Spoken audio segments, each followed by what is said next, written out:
Hey guys, welcome to the Lunge and Lift podcast. Today we've got a very interesting episode for you, all about how to optimize your shoe selection. Sounds niche, but I think it's something that we all should be thinking about a little bit more. And we've got a very special guest, Mr. Will Griffiths, who is probably the most knowledgeable sneakerhead we know. So stay tuned if you want to learn more about the key considerations you're not thinking about when picking your shoe and how you can squeeze out a little bit of extra performance by being a bit more educated in terms of what shoe does what for you. Please bear with us at the start of the episode. There are a few technical difficulties. The sound quality is not great, but we do get it sorted. So the key points are a little bit clearer for you. So just, please have a little bit of patience for us today. But before we get into it, as always, a big thank you to our show sponsors, thetrainingstimulus.com. Please check out the website if you'd like to learn more about movement mechanics. WIT-fitness.com. Use our discount code LL15 to get 15% off your WIT kit. And Hydro, if you'd like to get some blood flow restriction apparel, use discount code LL20 to get 20% off. Right, let's get into it. Will, welcome to the show. How are you doing, mate? I'm great. Thanks for having me. Best day of my Our life. pleasure. It's not the first time we've heard that. Yeah. So for Podcast or everyone from those living under a rock who might not know who you are, please could you give us a little bit of your background, what you're doing work-wise at the moment, and how you came to be there? okay. I'll be shocked if someone hasn't heard of me. I'm pretty famous um, in certain circles. Uh, so I currently work for a little brand called WIT Fitness.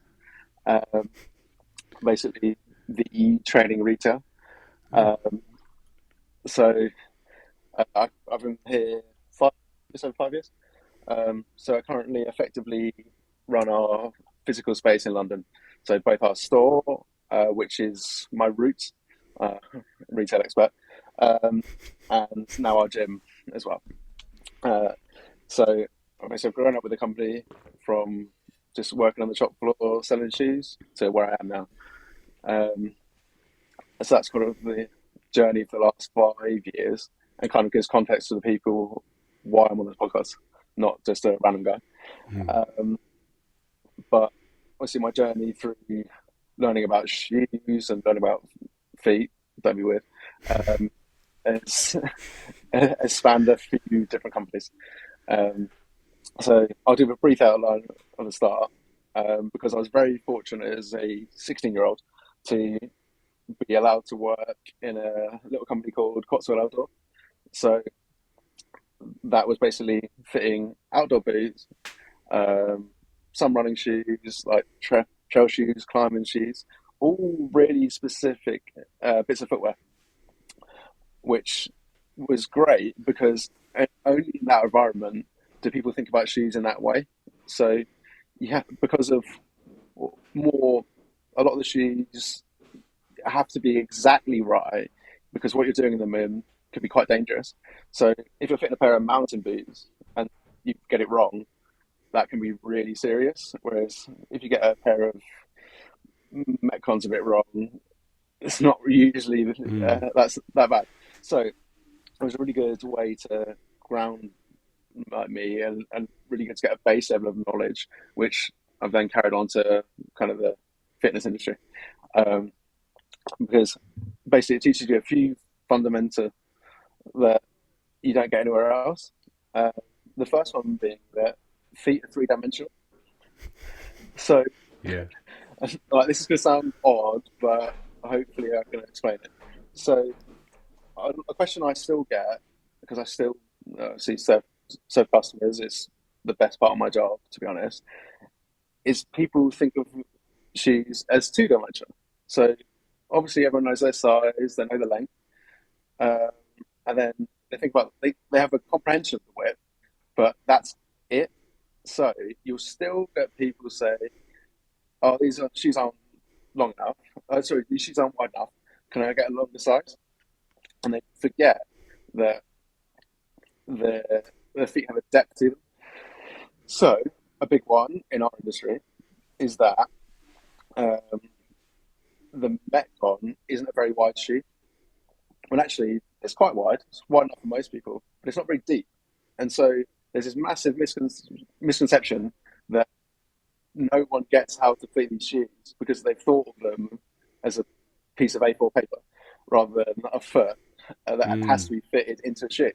So these are just like really small things that once you get them, completely changes your outlook on how shoes fit people and how people should buy them. So I was incredibly lucky to get that grounding as a 16-year-old on basically how you think about shoes and how you should be thinking about why people should buy them.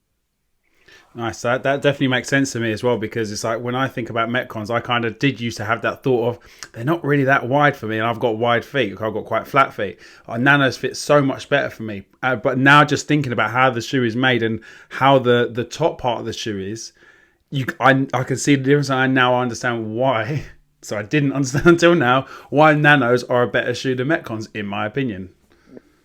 So, That's great. And what was it about trainers overall, Will, that sort of like you get a lot of people who love shoes, and we've come across a lot of them in our time. But I think you probably are top of the list of people I know. Like, just for the listeners, how many pairs of trainers have you got at home? Have you done a stock count recently? Not recently, I'm afraid to. Um, but like trainers in general, I don't know, 300 pairs, something like that. 300 pairs. Yeah, yeah, that's a lot. And why do you have so many? Can you just explain that to So us? historically, one shoe populates most of the collection. So I was an early adopter of the Nike Metcon. Obviously, love the shoe, and in the early years, they didn't release that many colors, which is going back 6 years or so.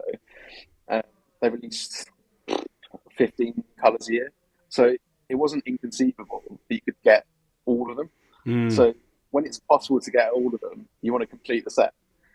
So you do that, or if you could, you would. So I did. So in the early years, I used to collect every Macron colorway, and did that for quite a while. And then that became a bit easier when I started in my current job because we got access to shoes and you know occasionally got given a pair, whatever.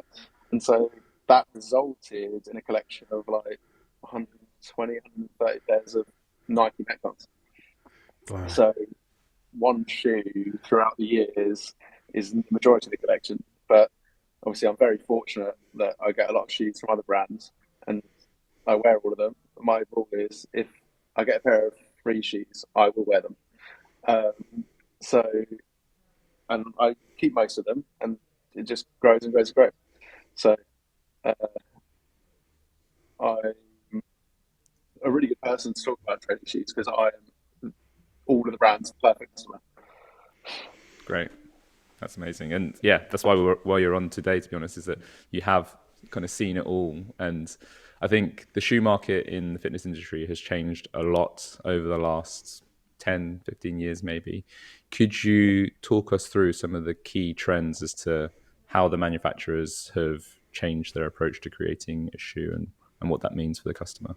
So, training shoes in their current format are a fairly new concept. So, running shoes as we know them are have been around for quite a long time, basically highly cushioned shoes. And shoes specific to training are fairly new. And to be honest, it's because of CrossFit. So training shoes in this format didn't exist until realistically the uh, first Reebok Nanos, because the first time someone made a shoe specifically for this sport. So they're about 12 years old now. Um, and we've gone through sort of a journey with them where the demands of the sport have changed. And so, therefore, the demands of the shoes have changed accordingly, or in some people's opinions, they have. So, like, the first shoes were really low cushion, still quite flexible, but flat and stable. And the word, or the key word there, is stable and stability. So it was the first time that a training shoe or like a casual shoe had been made with stability in mind. So what they've done is basically taken a running shoe, stripped all of the cushioning out, and then given it a flat top. And it's the first time they've done that.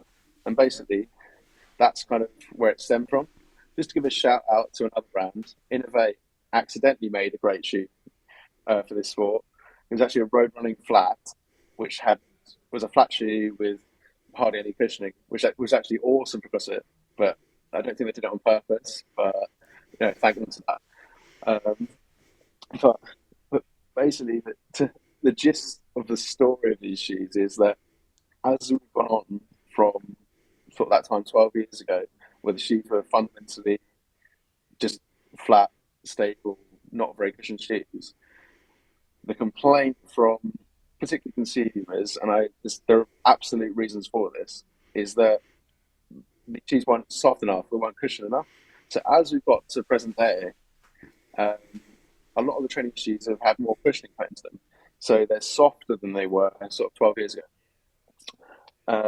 And that's kind of been a dramatic change. So the shift from a really stable shoe to something that's still stable, but it's got a bit more cushioning in it.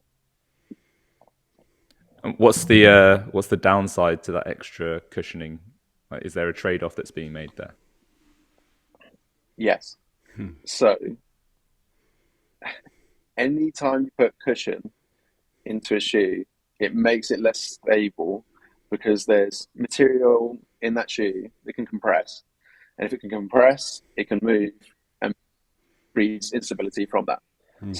So you've got two directly conflicting concepts. You've got stability and you've got cushion, and you're deciding on where you want that trade-off to be. So the trade-off now is that shoes are less stable than they were sort of 12 years ago. To dumb it down a little bit, but essentially. But that's because people wanted cushioning, and the reason for that is for people not liking the old training shoes for running, which is obviously a weird concept that we can dive into. But like, most people aren't running very, very far in these shoes, so it's a really weird trade-off to make it. Most people are using these in the gym, they're lifting, jumping. The majority of the time, then occasionally they might run 400 meters. And so they've fundamentally changed the shoes for that once in a week 400 meter run, which is a bit odd when you think about it, but maybe no one has. But that's basically the thing. The second you put cushioning in a shoe, it makes it less stable, which is what you actually need for most things that people do in the gym. Yeah, because you can dumb down all movements effectively to put in force into the ground. So whether it's jumping, whether it's lifting, which is most movements, but whether it's any of those or any static lifting, you're putting force into the ground, which you don't want any cushion for. Yeah, do you know what? Then this makes me then think back to like the shoes that I've had over years, and I know talking to other people like their favorite shoes of when it comes to CrossFit shoes, and my favorite ever shoe has been the Nano 2. Like for me, that when they re-released that, it was so good because people was able to get that same design again, and it had enough like mesh flex at the top, so it didn't feel like you was like contained to that cushion that you're talking about. They had just enough cushion, so it was comfortable, but it was so flat and just. For me, it has been my favourite shoe that I've ever owned. And I had a pair of black ones, which I ran into the ground and they ripped on the side. And that's the only reason why I had to get rid of them, because I'm just like, they're no good anymore. But I'm just like, I love them. As a training shoe, that I think they nailed it then. Yeah. None of these are great shoe. Yeah, they're still my favourite as well. I think they just have the perfect balance between all of those attributes, and they are more flexible as well. So that was my next question for you, Will, is that in adding the cushion to give more comfort, and that breeds a little bit more instability because it's a less stable surface to push from, have they done other things? Like, in my perception of how things have changed is you get more soles that are much stiffer and more rigid, so you kind of get this it's almost like a plank at the bottom of your foot in some of the shoes out there. Is that an effort to give some stability back, given the cushioning adds a bit of instability? Am I interpreting that correctly, or is there something else going on there? I think you are interpreting that correctly, um, but there's maybe some nuance to it. So one thing I will say, and it goes to Rob's point about his ripping of Nano 2s, the sturdiness and the quality of new shoes has got really good. So you put on a current training shoe, you go, pretty much all of them, you go, this is a quality product. So, like, don't want anyone to think that if they go and get a new shoe, they're not getting a great product. It's just maybe slightly further away from what I think the ideal would be.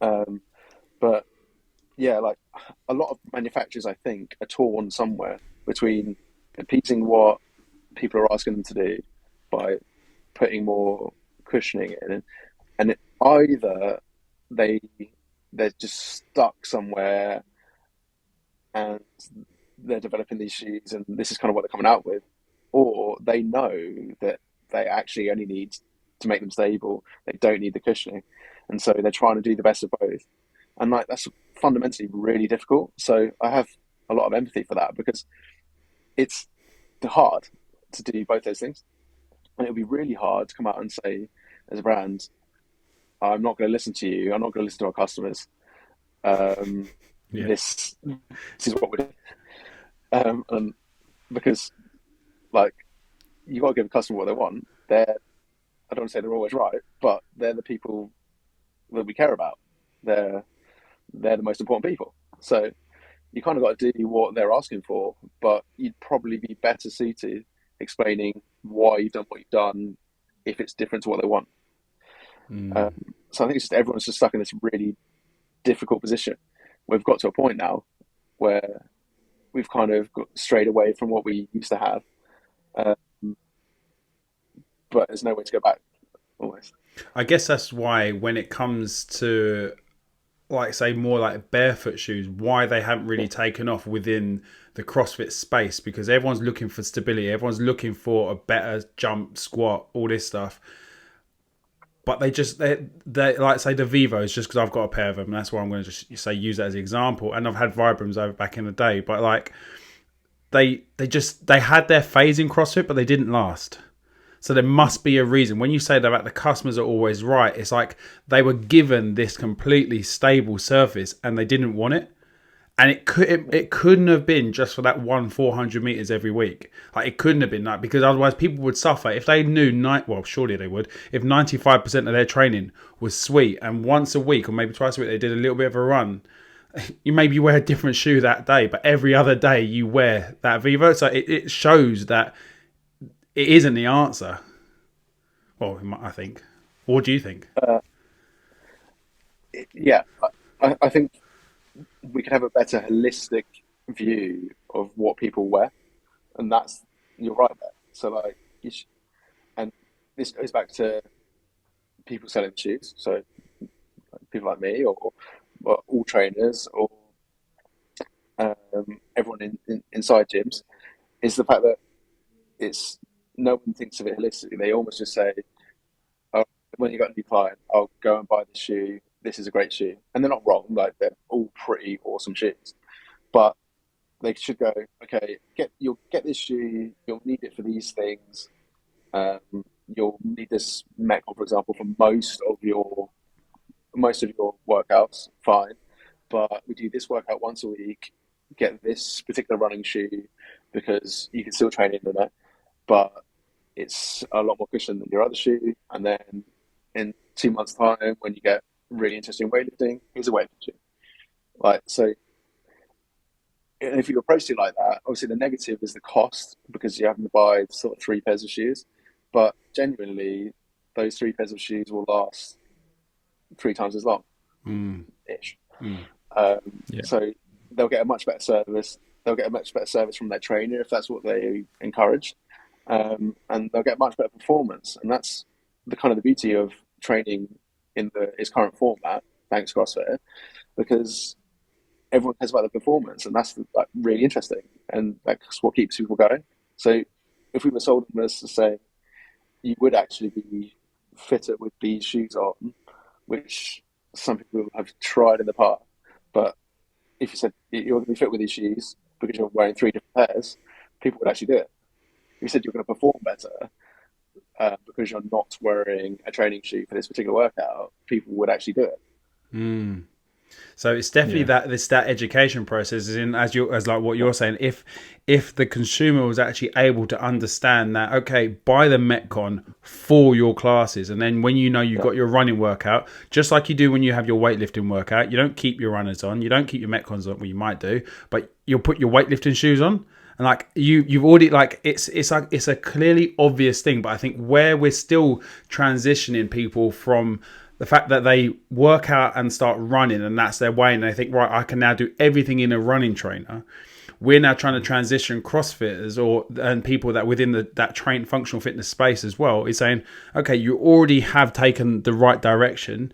Now let's understand when to start utilizing certain shoes for certain occasions, because at the end of the day we all like to spend money on stuff, so it's like buy an extra pair of shoes that's actually going to be fit for purpose. So because it's that where we buy a belt, we buy the grips, we buy this, we buy that, it's like I think, and then we expect the trainer to be good for everything because it's a functional fitness trainer, which is everything. You're like, we nearly. I think this relates to a point that we were talking about before we started recording, where you were describing shoes as tools, Will, and I really like that perspective where, like Rob's saying there, it's almost like people buy one pair of shoes and expect it to be able to do everything to the highest degree, but by specializing towards a certain type of training or even a certain type of movement, there are trade-offs to be made. So, Will, what sort of considerations should people be thinking about when they're evaluating what type of shoe is appropriate for their type of training? So basically the thing I try to do and the thing that my team tries to do is effectively retail 101, to be fair, but the first element is discover needs. And so you have to have a really long, hard look at what you actually do. So, and this is breaking it down to, right, what movements do I actually do in the gym? What do I do a lot of? And then working out, okay, so what are those movements? What are the demands of those movements?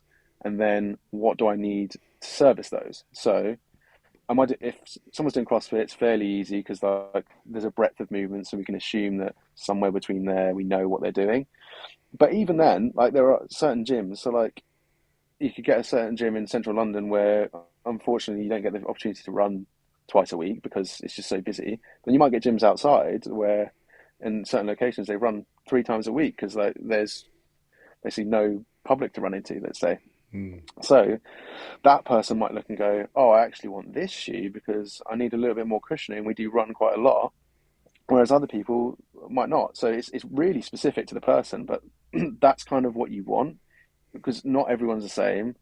Like for example, not everyone's feet are the same, so the same shoe's not great for everyone. And so if you take a long, hard look at what you're actually training, you can then decide, oh, I actually don't need all this cushion, or I do. And you can get a really specific fit. And if you get a really specific fit and shoe to you, then that's the best service you could ask for. Yeah, spot on. I guess a big thing of that though is you're not then following the fashion, right? Because that's then where it's like that personalized. It's like the person walking in with the barefoot shoe, and you're like, all right, mate, look at you bloody weirdo. And I'm that weirdo, but it's like, it's that exact thing. It's like, if you don't have the newest Metcon, it's like, even if they're not the right shoe for you, you think, I'm just going to go with it. Well, that's what I was going to ask, is basically, what are the common errors people make in shoe selection? And I think one of them would be form over function. They want a shoe that looks really nice rather than necessarily matches their training goals. What else do you see? Or can you elaborate on that, please? I can elaborate on that, definitely, and be hypocritical because me too, to be fair. As you've alluded to already, like we agree that a barefoot shoe or a really minimal shoe is a good idea, but yet wouldn't ourselves do it because of the look of them. So, although I agree that yes, like the form should be the most important thing, like we also want to look good. obviously look good, wad good. You can feel free to use that as a slogan. Like, I haven't trademarked it. You can have that for free. Straight on the But sound bites, that one. Yeah. yeah. Whereas, so people come in and say, I'll buy a shoe based on the color, and rather than say how it fits them, and even if it's the right size a lot of the time. But I understand why they're doing it, because I would borderline do it myself. Like, you want to look good, and the thing about training shoes is like that it's a really weird concept. Like, it's rarely often that you'll get someone who do like a half marathon and then go in the same clothing to a coffee shop straight afterwards. But someone would go and do an hour class, maybe change their t-shirt, and then go have brunch. So you kind of need your shoes to look a certain way, because you don't want to, like, if you've got really bright yellow shoes, you'll stand out in the cafe. So I understand why they're doing it, but that is a common thing. Buying shoes because of the way they look, but I understand it, and because there's so much choice now, you kind of can do that a little bit and still get a shoe that's specific to you. The one that frustrates me is this one that I think you get a lot in every retail environment is, my mate has recommended these, I want these because my mate has them. That's one is a frustration, because often it's across your mate might not even go to the same gym as you or do the same thing, so it's already wrong, and you're doing yourself a disservice, because you could just say, "Oh, I want a shoe for this," and you'll get a really good answer, rather than, "Oh, my mate wants these Metcons," and so you've got to explain why they might want a Nano, for example. But both great shoes. I'm not saying they're not. But like one, you might get a shoe that's really, really good shoe for everyone, but it's absolutely amazing for one particular person because it's slightly more specific to them. Because to your point, if someone comes in and just buys one off the rack, there are so many good shoes out there now that they're probably going to get a really good service, but they won't get the best one they could have got. And that's the thing for me. I'm like, we could get everyone in the perfect shoe, because they kind of exist now. There's enough choice, but if people don't know what their perfect shoe is or why they should be picking a perfect shoe, they're not going to get it. So that's kind of my frustration. It's like, we could be so much better, and we're already really good, but we could be so much better because just with a little bit more education. It's funny because that education is within the running sphere, because people go and get tested for running shoes. So it's that already exists, and people know when they want to get a running shoe, they should probably get a specific thing. Like, you don't, well, you might go to Sports Direct and get a cheap pair of shoes. Like, and most people might start out there, but as soon as they get serious about what they're doing, they know there's all this next step.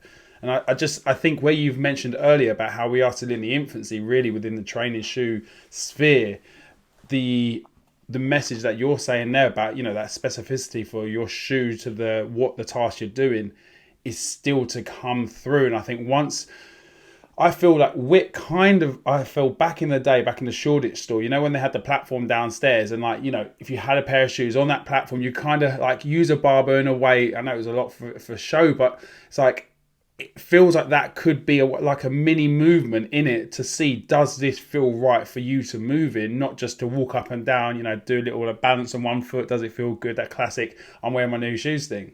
So I guess it's that education, and that's obviously what you're trying to get out. That's something we've actually brought back on a obviously personal note. We obviously now have as you guys know, you've seen it, we have a PT space right next to where we sell shoes. So people can literally try out a lifter before they buy it, which is great. Or they can try out a training shoe, and that is awesome. Like, you go into a running store and you get on a treadmill, so it's the same thing for when you try on training shoes. You should go in and get the option to pick up a barbell or pick up a dumbbell, and people do, and it's great, because like, then you go away and you're the happiest you could be, because you know that the shoe that you just got is going to be ideal for what you're doing. Yeah, that was always my like real cool concept of WIT, where you buy the stuff upstairs and go downstairs and use it, because then you have the right tool for the right job, and you sell all the tools for the job you need downstairs, and that's why it worked. And especially with CrossFitters, and like I say, they invest so heavily within to be better. It's like, if you can provide them with that service, and then I say get them downstairs, use it, and then obviously the next colorway comes out, and it's like, okay, well, let's go get that one. I know it's a really good shoe for me, so yeah. So, well, in terms of practical tips to give the listeners, if they're not fortunate enough to have a trainer expert such as you or the rest of the team at WIT, what sort of things are people not currently considering when, say, they try on their friend's shoe, or they're thinking about buying a new one? They're obviously going to consider, is the size right? Is it just generally comfortable, and does it look good? But what else could they be considering that would level up their shoe selection? One thing quickly on fit, because people do think about fit, but not enough. Um, and that goes back to that thing I said about them being 3 dimensions, is that if you put on your friend's shoe and you're the same size and you don't think it's comfortable, that's fine, because there's another similar shoe from a different brand with a completely different fit that will fit you perfectly and be perfect for what you're doing. So it's great to like see shoes and see things that other people wear, but just the fit is the most important thing. And then one other small top tip: if you put a pair of shoes on and they're not wide enough for you, do not at any point say, "I'll get half a size larger," because that will make them wider. That is not how physics works. I'm just going to leave that there. That's No, not how please it explain it works. more. I think everyone's going to be Okay. wondering, why is that not how it works? Okay. So shoes are a defined shape when they're made, no matter of what size they are. They are fundamentally the same shape. It's just the ratios and the dimensions change. So the widest part of a shoe is in the same point, no matter what size that shoe is. It's just bigger on a bigger shoe. Yeah. So what that means in practicality is, if you have a size 10 pair of shoes and then you think, oh, these aren't wide enough for me, but the length's okay. What if I try a size 10 and a half? The wider part of the shoe will be further forward in the longer shoe. So and it will also be further forward and further forward in comparison to your foot. So it'll be further forward on your foot. So what you've probably then done is made the shoe narrower, because the widest part of the shoe is further forward, and it's now in front of the widest part of your foot. So it's actually counterintuitive to what most people think. But I think when people do that, they just go, "Oh, it's a bigger shoe; it must be wider," because you can't try 2 pairs of shoes on at the same time. That's the fundamental problem. So Yeah. you can't really compare one shoe to another. And then even when people do it, they'll try a right shoe of one shoe and a left shoe of the other. Their feet are different sizes, and no one knows that either. So there's loads of different problems with it. But once you know them, it obviously makes it a lot easier. That's, I guess, another top tip. Your feet are different sizes. If you don't think they are, you're different to the tens of thousands of people I have served in my career. So great if you're that person, because it must be really easy for you. But I doubt it. Let's say. So what do you do about that? Are you allowed to buy one size in one shoe and one size in the other? Do you have to buy 2 pairs? No, no. Unfortunately, you have to go for. Usually, it's within half a size, to be honest. And you just got to go for the bigger shoe, and usually it'll be fine on the smaller one. But that's the thing: go for the bigger foot. Don't go for the smaller foot. A shoe that's too small is unbearable. A shoe that's a little bit too big is serviceable. It's just that there's a few fundamentals. Like, if you're going to be uncomfortable, do it that way. Don't do it. I don't know if you've ever had a shoe that's miles too small for you. It's horrendous. It's also not great for your feet, so I wouldn't recommend it on that level. But I can't wear shoes that are too small for me, Well, look at women's especially feet because in high heels, right? Where their feet yeah, obviously go into the point because the ends of the shoes are way too narrow.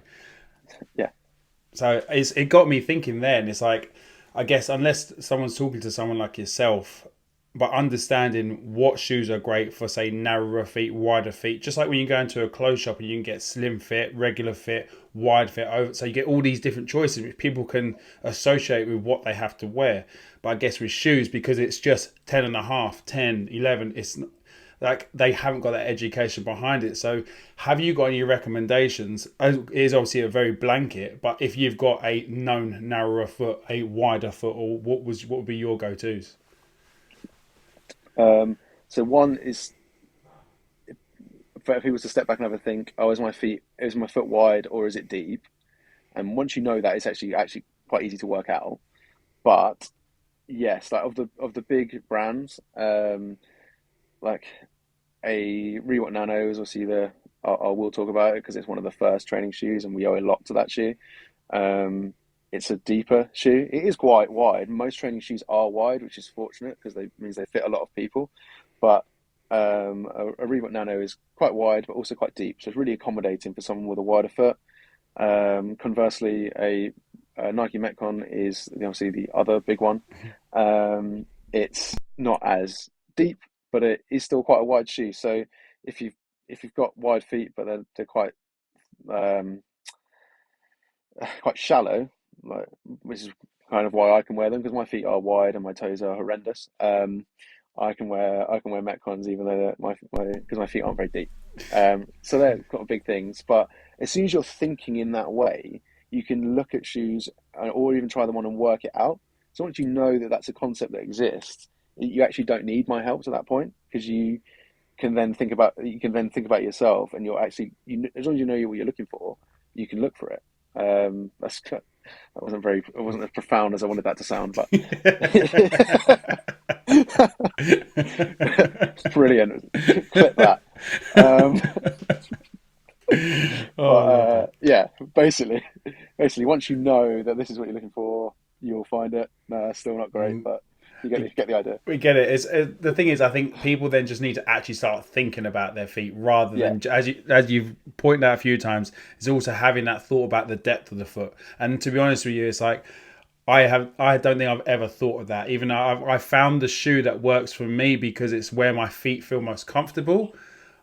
Now what you've said to me now makes me understand why that shoe has been most comfortable for me. Not because I know I have quite flat feet, but that, as you said, the Metcons are fine, and that, but yeah, yeah. So because I still wear my Metcon fours a lot. I was wearing them today because I like them. I think, especially as they've softened over the years.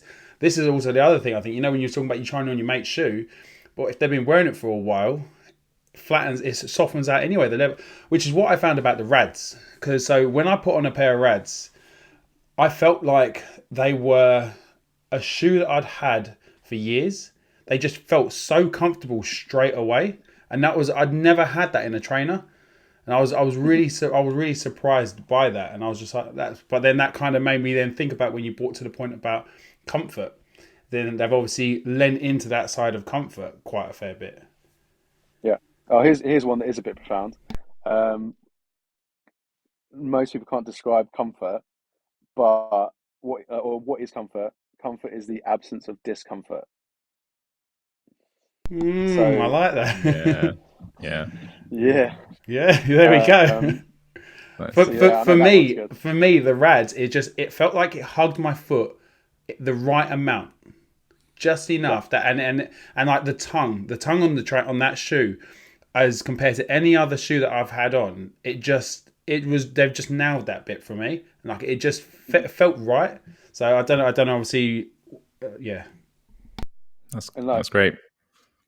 and the thing that's difficult to work out because you kind of have to train in a shoe to know. But if you train in a shoe and at no point during that training session do you think of the shoe, then it's a great shoe for you. Because what you don't want to be doing when you're doing when you don't what you don't want to be doing when you're doing anything is thinking about what you're wearing when you're doing it. You just want it to work and you want to be focusing on the activity. So if I put on a shoe and I train in them and I didn't at any point think about the shoe, then I know it's great. Sometimes I've had issues with that when I've worn a pair of new shoes, not done the laces up, and I've like slipped out of them. But that is very much my fault. Yeah, So, yeah, always I'm do the your laces, problem kids. there. Yeah, but it does look cooler if you don't. So like, take from that what Yeah. you will. Do you see Rich Froning do that? And he's like, yeah, well, if he can do it, I can do Yeah, he's pretty good at it. So it. I should be that good if I don't do my shoes up. Yeah. Similar. Well, one thing I wanted to ask you about, well, two things. We'll do one at a time. First one is, where do you think the trends in the shoe business are going? Like, what can we expect to see from the manufacturers over the next few years?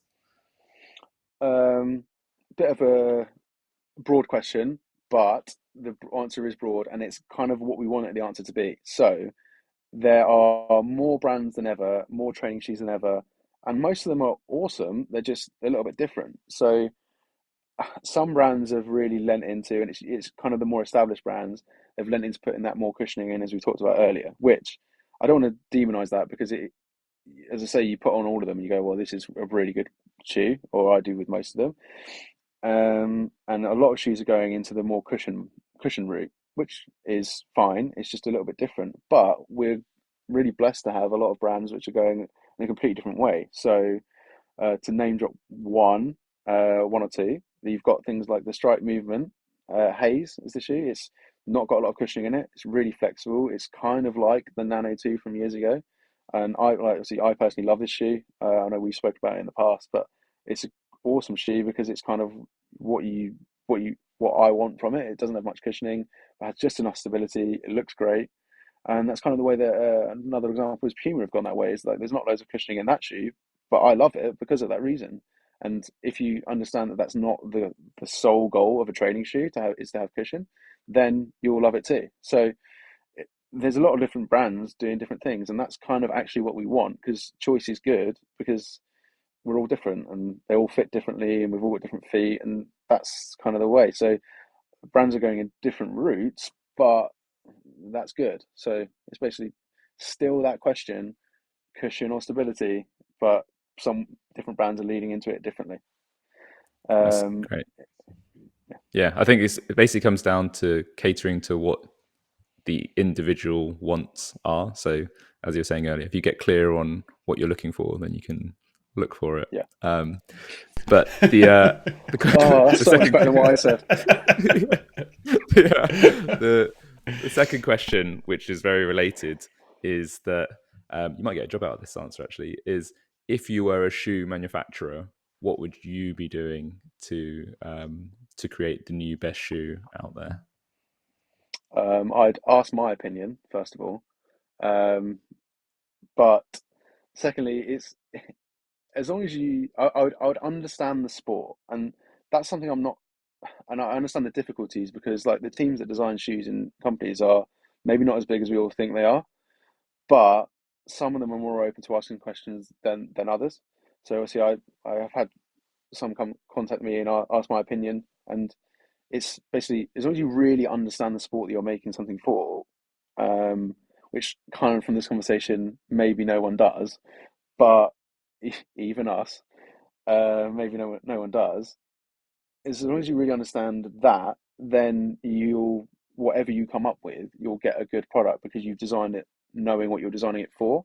And I think there's the thing. Not many people have asked the right questions, or like, why am I doing this, or who am I making this for, and what is the goal? So if you go, oh, I'm making the most stable shoe, stable training shoe.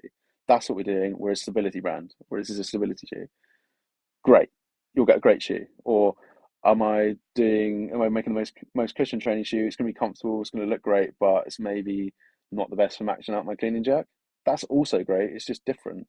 As long as you know what you're doing, not trying to do the problem with the training shoes being designed for the unknown and unknowable, probably trademark, probably can't say that, but is that people try and do this catch-all thing for their shoes, and so which you can't actually do because there's so many different movements, an ever-growing pool of movements that people are doing in gyms, and so you'll never get the right shoe for all of them because there's thousands of things you've got to take into account. So I would my answer would always be think less about what you're making it for and just stick with what you decide on. Don't try and make it for too many things. Don't try and make it too many things because you'll never win. So that's So don't make a CrossFit shoe, basically. Like keep it as yeah. One Make a movement shoe. yeah. Make a shoe for part of CrossFit. Yeah. So see, as a range, you've got a range stability cushion. Decide where on that range you're making it and stick with that.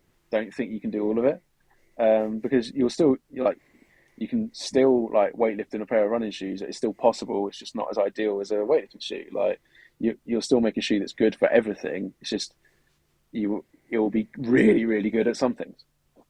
Do you foresee a situation where, say, someone goes to the CrossFit Games and they all have, obviously they have their weightlifting shoes, and obviously they have their running shoes, and then they have their like WOD shoes essentially.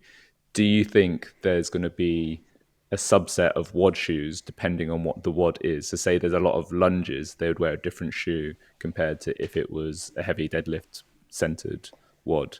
Does that already happen? And if not, do you think there's room for someone to gain an edge by having, I'll use this shoe for a long lunging workout, I'll use that shoe for something else? It does already happen in gyms, definitely. Like people will go, "This is my that's a this shoe workout, or that's a this shoe workout," and I would be it would be remiss of me to not admit that that would give someone an edge, because those I've just said you should make a shoe that's specific to a certain subset of movements, and so yes, I think there's an edge to be gained there, because just through the difference in features make it different and more beneficial for different movements. To answer your specific question, I don't know if that will ever happen at the games because of commercial reasons. So a lot of those athletes have been given shoes by manufacturers, have got sponsorship agreements, and so if there's a commercial element of it, and we have to admit that this is still a new sport, so there's not as much money in it as there could be. Yeah. It probably won't happen there, but it might happen. You might see it to use CrossFit again as an example. You might see it at semi-finals, stuff like that, and I think you probably actually already do. So yeah, people do that. It's just basically I wouldn't do it because it means I'd have to take 5 pairs of shoes with me when I'd just rather have one. Yeah, exactly. And I don't. And I'm not under the assumption that the shoes I'm wearing will make me any less awful at fitness. So it's interesting though, because it's like it makes me think about like within like powerlifting stuff, and how I've seen like there's deadlift slippers, deadlift shoes, which essentially thinner Converse. And like for me, I know if the reason why I don't like wearing Vivos to squat and to deadlift in is purely because they don't support my ankle. That's why I wear high top Converse. And even though before I wore canvas high top, so there isn't any real support in that at all. But it's the feeling that I was getting, that like just like with the belt and all those things, it's the way it made me feel on my feet meant I felt good wearing them. Same as like why I don't like wearing lifters. Admittedly, I don't like it because of the heel raise for my low bar squat, but it's never felt right. But with my Converse, I've just found the right shoe for me to perform the best that I can, because I've also experimented with different shoes. I've taken that time to see what feels good doing what task, which is exactly what obviously you're saying. Yeah, I think just to go back to the sort of CrossFit Games situation there, there might be a situation where within a brand they have different shoes, and one of the many facetious things I say about a shoe that I might not like is it's a great upper body shoe, but I think there are shoes where that's true, in that they're light. So you can imagine a situation where there's a workout with say loads of toes to bar and some heavy weightlifting or pistols, where somebody might want a lifter, but their classic lifter might be in the Romoleo 2, which is quite a heavy shoe. So you wouldn't want to be wearing those doing loads of toes to bar.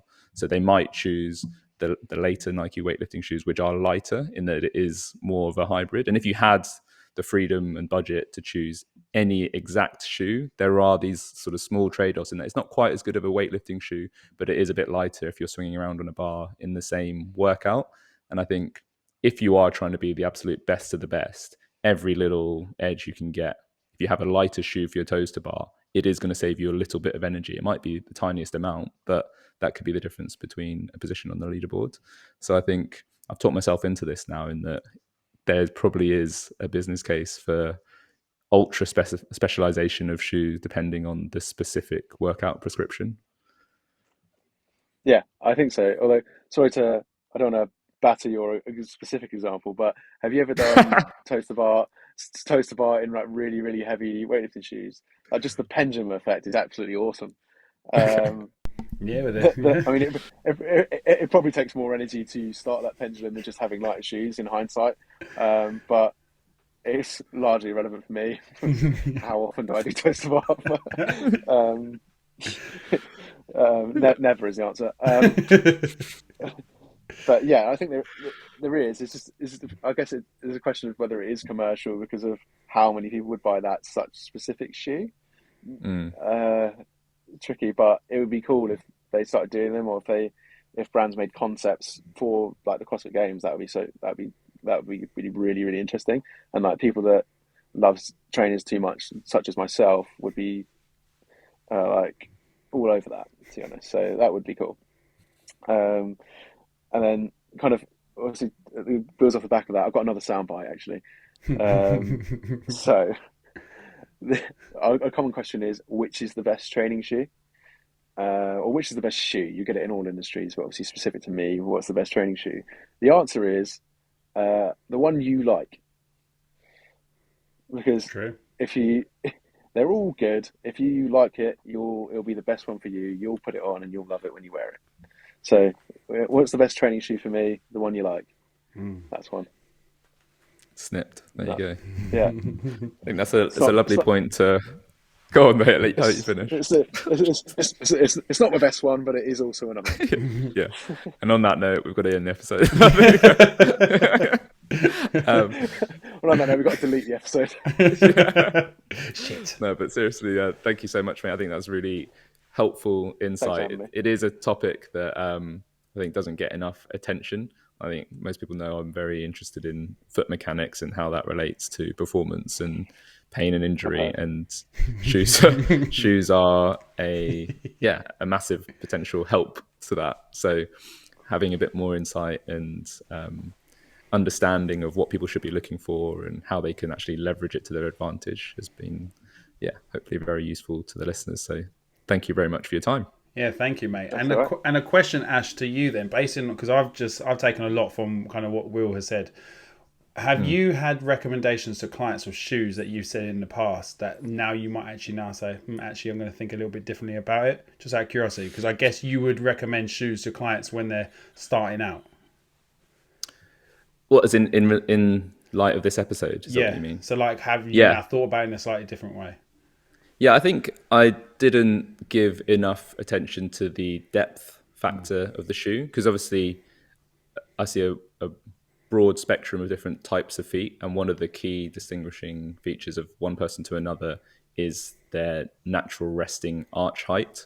And like Will said before, like feet are three-dimensional and they should be able to move in all directions. So when your foot flattens, it gets longer, wider, and lower.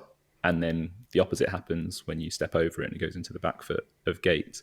So when you have an understanding of where somebody's foot naturally rests, that will dictate, like when just in standing. So in doing your squats, how high is your arch naturally? And I think bearing that in mind for your shoe selection will result in greater comfort. Like ideally, it should still lengthen, widen, and flatten as you perform the squat, but people start in different starting positions. So if you're flatter footed, you don't need as much height in your shoe. Whereas if you hold naturally a very high arch, you will need more height in the shoe. Just otherwise you'll be going into the roof of the shoe the whole time and you probably won't find it very comfortable. So that was a great takeaway for me in giving some advice to clients. Yeah. Cheers, Will, mate. It's awesome. Thank you. Thanks for having me. Pleasure. First of all, thank you, Will, for coming on. Always good fun chatting with you. And it definitely opened my eyes to my shoe selection and also about why I'm picking certain shoes, as I kind of alluded to in the episode. And what was interesting to hear from you, Ash, was the fact that maybe it will obviously guide your decisions maybe a bit better as well when you're recommending shoes to clients, because it's funny how many considerations I compared to fitness when we were talking about shoes and how much a lot of those aligned with what we say, you know, about that specificity, but understanding the goal, all of these things, or all the things I think we've said in previous episodes. And it's just funny how when it comes to something like shoe selection, you take it for granted. They look good, they feel all right, I'll get on with them. But when you actually break it down, just like you do your training, just like you do your nutrition, everything like that, it's really eye-opening and just like, fuck, actually, I should probably put a little bit more effort into my decision, and I might actually eke out that little 1%. But yeah, mate, thank you very much for coming on, and we hope you did stick out. Well, if you listen to this bit, you definitely did stick through to the end, so thank you very much. We really appreciate you every single week tuning in. If you do want to give us any feedback, you can definitely head over to Apple Podcasts, leave us a review there, or send us a question or anything through our Instagram at lunge.lift. As always, thank you, and we'll see you next week. Thanks, guys.